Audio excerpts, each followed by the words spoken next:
লিচু বাগানে এসে যদি লিচু হাতে না পেরে খাই তাহলে কি হবে? তাই এক লিচু পাড়ার জন্য চেষ্টা করলাম, আর একটা লিচু পারলাম, পেরে লিচুটাকে চুলানোর চেষ্টা করতেছি। আর আমার পাশে যিনি আছে উনি বলতেছে যে তাড়াতাড়ি চুলে খেয়ে ফেলেন, না হয়তো আবার মালিক দেখতে পারলে বলবে যে আপনারা আসলেন ভিডিও বানানোর জন্য, তো আপনারা আবার লিচু পেরে খেয়ে ফেললেন। তো তাই তাড়াতাড়ি করে হুট করে লিচুটা মুখের ভিতরে দিয়ে ফেললাম, আর লিচুটা খেয়ে দেখলাম যে না, খুবই সুস্বাদু ছিল লিচুটা।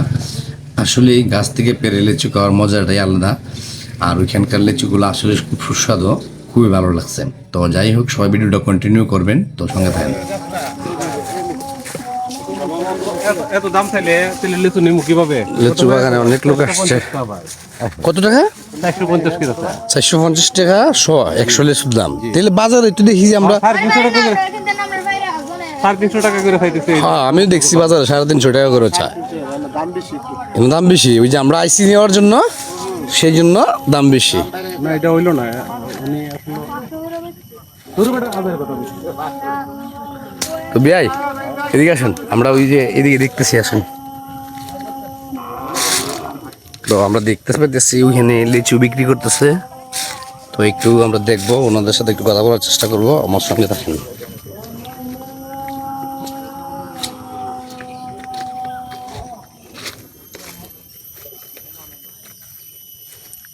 কত করে কিনছেন এটি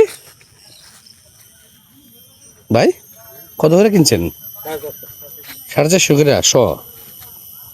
ওইখানে কেন জিজ্ঞাসা করলাম, 450 টাকা 100 বললো আর কি। আমরা 450 হই না, তো 450 টাকা করে লেচুগুলা কিনছে ওনারা। তো আসলে লেচুগুলা খুব সুন্দর। 450 টাকা করে লেচু। লিচু কিছু নিবেন? 450 টাকা করে কয়। নিলাম কিছু।